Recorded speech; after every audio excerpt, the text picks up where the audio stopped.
Assalamualaikum. Akshay pharmacist Mariam is back here with another lecture on the mycobacterial drugs. तो जो drug anti TB के तौर पर use होते हैं उन ड्रग्स को आज हम इन डिटेल स्टडी करेंगे. तो जो टीबी ड्रग्स के बारे में आपको थोड़ा सा बताना चाहूँ. So AFB acid fast training resistant bacilli होते हैं TB drugs and they are the rod shape gram positive bacteria and is a complete genus with families of mycobacterium tuberculosis like they have M avium complex. M ulcer is the most important one. Acid fast bacillus इनको हम AFB bacillus कहते हैं. The type of the bacteria that causes tuberculosis and certain other infections. And tuberculosis, commonly known as TB, is a serious bacterial infection that mainly affects the lungs. It also affects the other part of the body, including the brain, the spine, and the kidneys.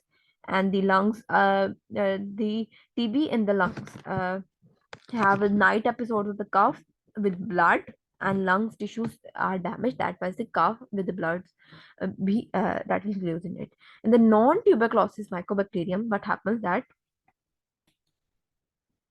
uh, non-tuberculosis mycobacterium, not tuberculosis mycobacterium, it can also have the symptoms of the tuberculosis. Mycobacterium, also known as inter-environmental mycobacterium, yeah, atypical mycobacterium, and a mycobacterium other than the tuberculosis are mycobacteria which do not have tuberculosis or leprosy. Anti-M, या जिसको हम non-tuberculosis mycobacterium, do not cause pulmonary disease and resembles to the tuberculosis, but उनके sign and symptoms still resembles to the tuberculosis. इसका अगर हम overview लें so mycobacteriums are the road-shaped bacillus, aerobic bacillus that multiplies slowly every 18 to 24 hours. In vitro and outside the body, क्योंकि इनका life cycle 18 और 24 बहुत लंबा है. दैट्स वाई इनका जो सेल डिवीजन साइकिल है वो बहुत स्लो है, और इसके इसीलिए इनके ऊपर फास्ट फास्ट जो है एंटीबायोटिक्स इफेक्ट इतना नहीं करती. और इनका जो इसीलिए जो ट्रीटमेंट साइकिल है वो बहुत लंबा है. लाइक इनका treatment cycle for the month चलता है, क्योंकि इनका सेल डिवीजन साइकिल बहुत ज्यादा है. और इसके अलावा ये रेजिस्टेंट भी है. They have the resistance and they have the mycolic acid in their cell wall, and their cell wall contain mycolic acid which is इन्हीं के बेस पर इनको इनकी क्लास को नाम दिया गया है. And mycolic acid are very long chain of the fatty acid, और इसको हम बीटा हाइड्रोक्सीलेटेड फैटी एसिड्स भी कहते हैं. The mycolic acids are very long chain fatty acids. Mycobacterium tuberculosis can cause latent tuberculosis infection, LTB, IB जिसको कहते हैं, and they can cause disease state, उसको हम कहते हैं tuberculosis, because they are mainly aerobic. That's why the infection is mostly in the lungs. They are aerobic. और इनका life cycle जो है वो तकरीबन 18 से 24 घंटे है. So they appear in 3 to 4 days in the petri dish, and the mycolic acid resistant acid fast इनके ऊपर टेस्ट करते हैं, फिर देखते हैं कि एसिड फास्ट है या ग्राम पॉजिटिव है. एंड दिस स्ट्रेन क्योंकि इनके ऊपर रिमूव नहीं होता, जो एसिड फास्ट स्ट्रेनिंग होता है, तो इनके ऊपर जो क्रिस्टल वायलेट स्ट्रेन है वो स्टे रहता है. तो ये बताता है कि this is the acid fast bacilli. इनके ऊपर जो एसिड फास्ट स्ट्रेन रहता है पर्पल कलर का क्रिस्टल वायलेट स्ट्रेन, वो इनके ऊपर रिमेन रहता है, रिमूव नहीं होता. But they will not differentiate gram strain, but acid fast strain bacteria still जाके बताएगा कि ये ग्राम जो है एसिड फास्ट ट्रेनिंग है या नहीं. उसके लिए हमें एसिड फास्ट ट्रेनिंग करनी पड़ेगी जो जील नेल्सन स्ट्रेन से होती है. And they the acid fast bacilli is strain bright red with the background of the stain blue. तो उनका जो स्टेन जो बैकग्राउंड होगा वो ब्लू होगा, और जो बैक्टीरिया की रोड होंगी वो रेड कलर की स्टेन शो होगी in the acid fast in the acid fast stain Zeal-Nelson strain. So it is thought that the 1/3 of the world population is infected with the latent TB but not get infected, which can convert it into an infection. Like even 33% of the cases, latent cases, not contagious, or but they cause infection. And the Montauk test for the TB antibody test, the latent जो हमारा जो latent TB tuberculosis infection होता है, the also show positive Montauk's test for the skin, या जिसको हम tubercular test करते हैं. इसके लिए क्या साइकिल होता है? इनमें द micro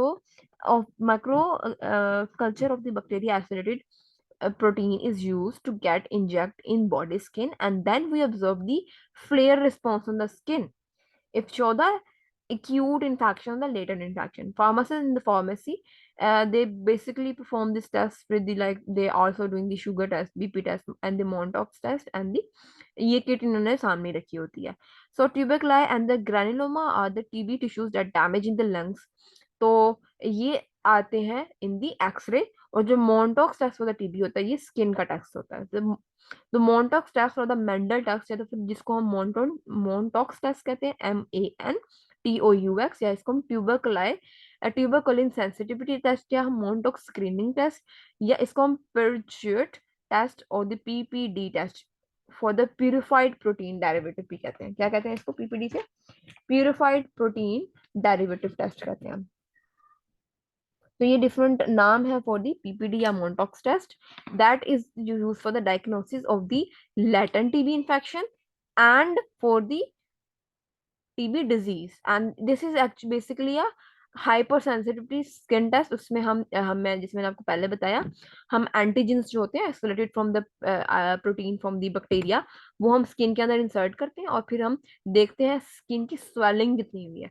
तो उस साइज की बेस पे हम ये डिटरमाइन करते हैं कि either the patient having the tuberculosis और नॉट. फिर आगे आ जाती है ट्यूबरक्लोसिस के not latent tuberculosis. The patient infected with the tuberculosis does not have any sign and symptoms of the tuberculosis. Latent के जो patients होते हैं उनके अंदर sign and symptoms नहीं होते. TB is the leading infection cause of the death worldwide, and over 2 million of the patient already infected, and roughly 10 millions are in the United States. So already a large number of the population is already infected with the TB, either वो latent है या फिर disease state है. Increasing frequency are diseases caused by the non-tuberculosis mycobacterium, जिसको हम एंटीएम कहते हैं. इसका भी जो फ्रीक्वेंसी है वो बढ़ रही है, यानी वो माइकोबैक्टीरियम के अलावा बाकी ट्यूबरक्लोसिस उसकी वजह होते हैं.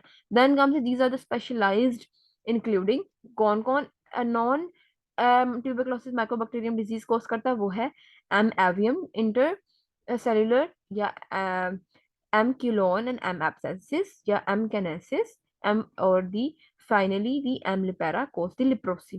So these are all the family that causes the NMT. Then comes the TB treatment. Generally include the first line treatment. First line treatment are typically less effective and more toxic than the less extensive studies. They are used for the patient who cannot tolerate the first line and who are infected with the resistant TB. तो उनके लिए हम first line नहीं, second line of the TB use करते हैं, TB disease ये लिए use करते हैं. No drug are specifically developed for the non-tuberculosis mycobacterium infections. उनके लिए इतनी कोई specialized antibiotic treatment नहीं है जितना कि tuberculosis के जो infections हैं mycobacterium उनके लिए है. So जो anti-M infections हैं उनके लिए macrolides, rifampicins, aminoglycosides are frequently used. And anti-Ms के जो organisms हैं वो families बहुत क्योंकि wide हैं. So the non-tuberculosis mycobacterium are also known as environmental mycobacteria, and atypical mycobacteria and the mycobacterium often other than the tuberculosis are the mycobacterium which do not cause tuberculosis or leprosy. Anti-M do not have cause pulmonary disease that resembles to the tuberculosis. So why the drugs used for the treat the anti-M? The doctor treat Mycobacterium avium complex MAC diseases, the most common anti-M infections with a combination of the three antibiotics, which are mostly azithromycin, clarithromycin, ethambutol, rifampicin. ये combination use होते हैं 4-5 जो कि non TB infection, non tuberculosis Mycobacterium infection में इस्तेमाल होते हैं. फिर आ जाती है chemotherapy for the tuberculosis patients. Tuberculosis के जो पेशेंट्स हैं उनके लिए टीबी थेरेपी में क्या क्या होता है? Tuberculosis is slow growing and requires treatment for months and years. More than 9 months इसका ट्रीटमेंट चलता है. The latent tuberculosis can be treated for 9 months with Isoniazid INH with a monotherapy, or 12 months once a week dose of the INH जो हम देते हैं 900 mg rifampicin 900 mg. यानी 9 month तक patient को आइसोनियाजिड मोनोथेरेपी में देते हैं जिनको लेटेंट ट्यूबरक्लोसिस है, या 12 महीने 12 टाइम वंस वीकली हम उनको डोज देते हैं INH की, आइसोनियाजिड की या रिफेम्पिसिन की 900 mg for the 12 weeks. And in contrast, the active TB disease must be treated with the several disease. Latent के लिए तो सिर्फ एक दो ड्रग चल जाएगी, आइसोनियासिड चल जाएगी, रिफाम्पिसिन सिर्फ एक ड्रग चल जाएगी जो हम एक 9 महीने के लिए या फिर 12 वीक्स के लिए देंगे. इसके उल्ट जब जो डिजीज होती है, disease state of the TB, उसके लिए लार्ज टाइम के लिए हमें more than several month like 9 month तक या उससे कम हमें several combination of the drugs जो है वो यूज करना पड़ता है. Treatment for the treatment for the drug susceptible TB least for like 6 months, while the treatment for the multi-drug resistant TB (MDR) TB typically lasts for the more than 2 years. Isoniazid resistant में and the ADRs are more, तो हम isoniazid को avoid करते हैं.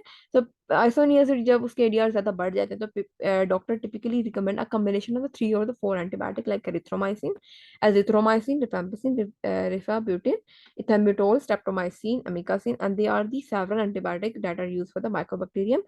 Once they are beginning with the multi-drug resistant against the anti-TB drugs. Strategies हम क्या use करते हैं for the treatment of the anti-TB? And the strategies for addressing the drug resistant, या तो हम combination दे देंगे.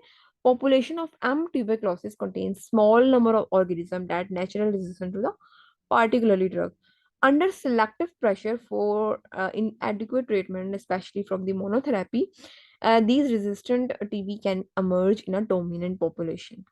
So for in the figure show कर रहा है अगले में कि resistant develop rapidly in the patient given only with a streptomycin. तो इसलिए multiple drugs देना जरूरी है. So multi-drug therapy is employed to suppress these resistant organism. Monotherapy drug can cause resistant in in contrast with the multi drug. तो ये देखें हमने drug after initiation of the treatment दी, ये देखें हमने मोनोथेरेपी दी परसेंटेज में, तो जो परसेंटेज ऑफ रेजिस्टेंट थी वो विद द टाइम जो है वो 100% तक चली गई है.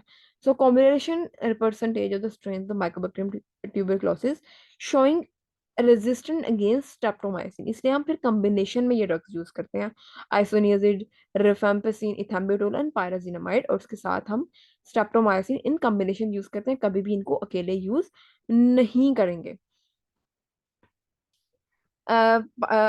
Isoniazid, rifampicin, ethambutol, pyrazinamide combination are preferred because of their higher efficiency and acceptable incidence of toxicity.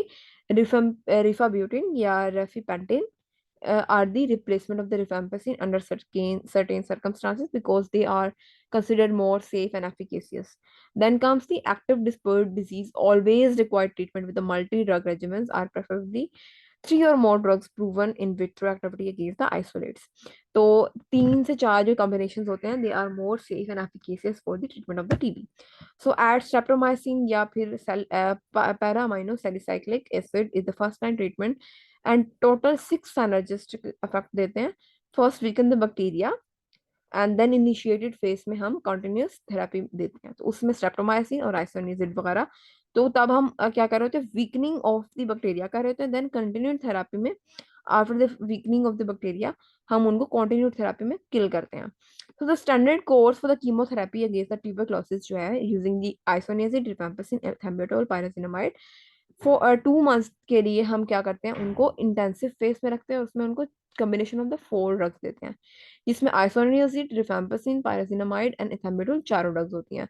और then in from the next 4 जो मंथ होते हैं उसमें हम उनको आइसोनियाजिड और रिफैम्पिसिन की कॉम्बिनेशन देते हैं in the continuous phase. Then comes the once suspectability data are available, the drug regimen can be individualized, tailored. यानी आइसोनियाजिड की जो साइड इफेक्ट्स हैं पेशेंट में, आइसोनियाजिड क्या साइड इफेक्ट शो करता है कि पेशेंट की जो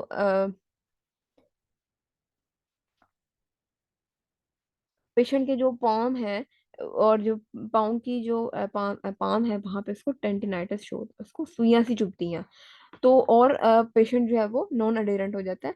तो इसके लिए जरूरी है कि पेशेंट को उसके रेजिमेंट को टेलर्ड करें और उसमें पायरिडॉक्सिन या विटामिन B12 ऐड करें to avoid the peripheral neuritis. Second line regimens for the MDR TB TB resistant at least isoniazid and rifampicin mostly include, और उसके साथ कॉम्बिनेशन में हम अमाइनोग्लाइकोसाइड देते हैं, फ्लोरोक्विनोन्स देते हैं, जैसे streptomycin, kanamycin, amikacin and the injectable agents में सारे इंजेक्शंस के फॉर्म में देते हैं. फ्लोरोक्विनोनॉन्स में हम लिफोफ्लॉक्सासिन या मॉक्सीफ्लॉक्सासिन ऐड कर सकते हैं, और फर्स्ट लाइन जो होगी रिमेन एक्टिव रहेगी। एंड वन और मोर फॉलोइंग लाइक साइक्लोसीरीन, इथिनोमाइड या फिर पी माइनोसाइक्लिक एसिड भी हम ऐड कर सकते हैं। For extensive drug treatment of the TB, XDR TB, उसमें हम क्लोफेजीमीन एंड लिजिनोलिड ऐड करते हैं। The extensive drug resistant TB, XRD TB, cause in Delhi, resistant to all first and second line drugs, and the patient got quarantined till death. It is a rare type of the MDRD-TB, and it is a resistant to the first line and second line, and plus any fluoroquinones and at least one of the three injectables of the second line, यानी वो तकरीबन तमाम दवाइयों से resistant develop कर चुका है। And the TB total drug resistant of the TB cause total drug resistant TB before 60 years age a TB sanatorium बना देते हैं, और उन पेशेंट्स को वहां पे क्वारंटीन कर देते हैं।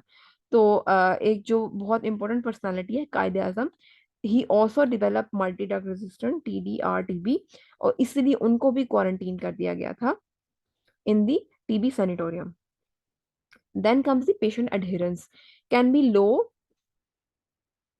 Patient adherence can be low when the multi-drug resistant regimens for are used for more than 6 months तक जब यूज करते हैं। One should successfully strategy for achieving better treatment and completing the therapy. तो उसके लिए WHO ने DOT program directly observe therapy start किया था, जिसमें पेशेंट को डायरेक्टली ऑब्जर्व किया जाता था और उनको वहां पर डेली की डेली थेरेपी दी जाती थी ताकि वो अपनी मेडिकेशन से एडहियर्ड रहें। और जो हेल्थ केयर टीम थी वो उनको प्रॉपरली चेक करती थी कि वो अपनी मेडिकेशन से एडहियरेंट हैं या नहीं। So the DOT program has been shown decrease drug resistance and improve the cure rates. So the most public health departments have offered the DOT program. Patient adherence means the patient medicine लेता है या नहीं, and they miss their dose or not. So antibiotic get low and bacteria get resistant, क्योंकि antibiotic इतनी अच्छी नहीं आ रही है क्लास में, और इसके जो पहले अवेलेबल हैं उनके अगेंस्ट रेजिस्टेंट डेवलप हो रही है। So WHO developed DOT strategy for in India, Pakistan, and Africa.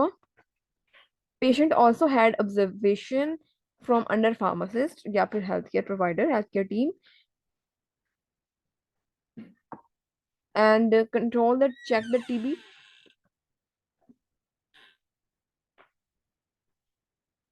और उन पेशेंट में जो जो एंटी टीबी ड्रग्स ले रहे हैं उनको डायरेक्टली डेली जो है वो उनको कंट्रोल करते हैं, and timely reduce the TB management and the DOT program with the help of the DOT program. जो रेजिस्टेंट लो है हो गई, जो रेजिस्टेंट और डेवलपिंग एंटी टीबी ड्रग थी, वो उसका इंसिडेंट जो है वो कम हो गया। अब हम वन बाय वन सारी ड्रग्स को पढ़ते हैं जो अगेंस्ट द टीबी यूज होती है। तो सबसे पहले आइसोनियाजिड आ जाती है, और इसी कॉम्बिनेशन में पायरिडॉक्सिन एंड विटामिन B12 देना बहुत जरूरी है। वो क्यों देते हैं हम उसको आगे इन डिटेल में स्टडी करेंगे। जो हमारा आइसोनियाजिड है, मैकेनिज्म ऑफ एक्शन इसका क्या है कि isoniazid is a product activation by a mycobacterium catalyst peroxidase KatG. तो ये उसको कैट जी जेनेटिक्स को क्या करता है, एक्टिवेट करता है। Isoniazid to target the enzyme acyl carrier protein reductase INH capital A and the B keto acyl ACP synthesis कैसा, which are essential for the synthesis of the mycolic acid। मतलब isoniazid उन enzymes को जाके block करेगा जो कि mycolic acid synthesis को control करेंगे, यानी वो इनडायरेक्टली और इनडायरेक्टली टीबी के जो बैक्टीरिया होंगे उनकी सेल वॉल सिंथेसिस को inhibit करेगा। and inhibiting the mycolic acid lead to the disruption of the bacterial cell wall। और उससे क्या होगा, बैक्टीरियल सेल वॉल जो होगी डिस्टर्ब हो जाएगी। सो एंटीबैक्टीरियल स्पेक्ट्रा अगर हम देखें तो isoniazid is specific for the treatment of the M tuberculosis, although M canacea may be susceptible of higher drug concentration। उसमें क्या देना चाहिए, ज्यादा कंसंट्रेशन ऑफ दी आइसोनियाजिड भी दे सकते हैं। जो हमारे आइसोनियाजिड है वो हम 300 मिलीग्राम पर डे पेशेंट को देते हैं। And mostly the non-tuberculosis mycobacterium are resistant to the isoniazid या isonicotinonic acid या isoniazid, जिसको हम भी कहते हैं isoniazid को isonicotinonic acid भी कहते हैं। The drug is particularly effective against the rapidly growing bacilli and is active against intracellular organism। तो ये क्या है, बैक्टीरियल सिडल है। रेजिस्टेंट भी इनके अगेंस्ट डेवलप हो रही है. Resistant follow the chromosomal mutation including mutation और डिलीशन ऑफ द कैट जी. तो कैट जी जो एंजाइम्स थे for production of the MG for the mycolic acid, उनकी म्यूटेशन या डिलीशन हो जाती है. The producing mutants incapable of producing product activation. तो उनके अंदर म्यूटेशन से क्या हो जाता है, माइकोलिक एसिड फिर भी सिंथेसिस उसकी जारी रहती है. Varying mutation of the acyl carrier protein भी इसके अंदर देखी गई है, और over expression of the target enzyme INHA भी देखी गई. यानी जिनके ऊपर हमारा जो आइसोनिजिड था टारगेट करके माइकोलिक एसिड की सिंथेसिस को रोक कर सेल वॉल डिस्ट्रक्शन करवा रहा था, उनके अंदर म्यूटेशन है, उनके अंदर वेरिएशन आ जाती है. उसकी वजह से रेजिस्टेंट डेवलप हो जाती है. तो जब रेजिस्टेंट डेवलप होती है अगेंस्ट आइसोनियाजिड, तो उसकी क्रॉस रेजिस्टेंट इथाइनोनामाइड के अगेंस्ट भी हो जाती है डेवलप. देन इसकी फार्माकोकाइनेटिक्स देखें तो isoniazid is rarely absorbed after the oral administration, and absorption is impaired if isoniazid is taken with food. इसलिए इसको empty stomach लेना चाहिए, particularly higher fat meal like carbohydrates or with the aluminium containing antacids. तो aluminium containing antacids fats and food या carbohydrates के साथ isoniazid को नहीं लेना चाहिए. It is more preferred कि हम इसको खाली पेट लें. The drug diffuse into the body fluids, cell and caseous materials, necrotic tissues resembling the cheese that is producing tuberculosis lesions, and वहां पे जाकर वो अपना फैक्ट शो करेगा. Drug concentration is the in the cerebral fluid CSF are similar to those of the serum.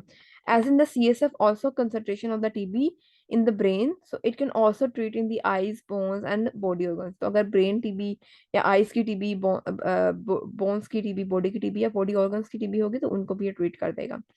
Isoniazid generally undergo an acetylation and hydrolysis, resulting in the inactivation of the product, and उसकी metabolizing होती है, and not acetylation is generally regulated with the fast acetylation exhibit 90 minutes cm level as the compared to the 3 to 4 of the slow acetylers. Excretion होती है through the filtration and secretions, and slowly acetylation excreted in the parent compound.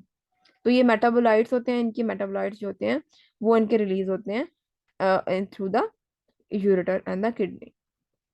Adverse effect अगर इनके देखें तो इनके adverse effect में आ जाता है hepatitis is the most common case, liver को डैमेज करेंगे. The most serious cause of the damage that is caused by the hepatite by the use of the isoniazid, and it can be fatal. Then isoniazids increase with the age, like 35 years old among the patient who also take rifampicin, among who also drink alcohol. और उसके अलावा peripheral neuropathy होती है patient में, पैरानेस्थीसिया होता है उनके उनके टांगों और पाँव में due to the deficiency of vitamin B12 या पायरोडॉक्सिन डेफिशिएंसी की वजह से पेरिफेरल न्यूरोपैथी होती है, या जिसको हम कहते हैं उनके पाँवों में सुइयां चुभने लग जाते हैं. This can be avoided by supplementation of the 25 and 50 mg of the pyridoxamine या विटामिन B12. इसके अलावा central nervous system adverse effect में ऑल्सो occur, एंड पेशेंट में सीजर्स एंड कन्वर्जन होती है. Then comes the hypersensitivity, इसमें भी हो सकती है, पेशेंट शो कर सकते हैं, and include the rashes and fever. Because isoniazid inhibit the metabolism of the carbazepine phenytoin, so it can potentiate the adverse effect of these drugs, and for example nystigmine and ataxia, और इनकी जो है वो toxicity हो जाएगी. Paraesthesia means a needle like sensation होती है, जिसको हम पेरिफेरल न्यूरोपैथी भी कहते हैं. सो टीबी ड्रग्स में क्या क्या अवॉइड करना है, अल्कोहल अवॉइड करना है और एसिटामिनोफेन अवॉइड करना है. आईएनएच आइसोनियाजिड देखें तो interferes with the absorption of vitamin B12. So low vitamin B12 हो जाती है, जिसकी वजह से पेरिन्यूरोपैथी होती है या पेरिनिथेसिस होती है. तो इसमें विटामिन B12 25 से 50 mg देनी चाहिए. उसके अलावा आईएनएच आयोसिनिड्स में न्यूरोपैथी होती है, foot numbness, tingling, extremities and ataxia. और एच में हेपेटोटॉक्सिसिटी होती है, dark urine fatigue and hold, and इनके अंदर लीवर डैमेज हो जाता है. तो यहाँ पर हमारी जो आइसोनियाजिड है वो खत्म होती है. इसके पार्ट 2 में हम रिफैम्पिसिन और बाकी classes the drug that is used against the TB पढ़ेंगे.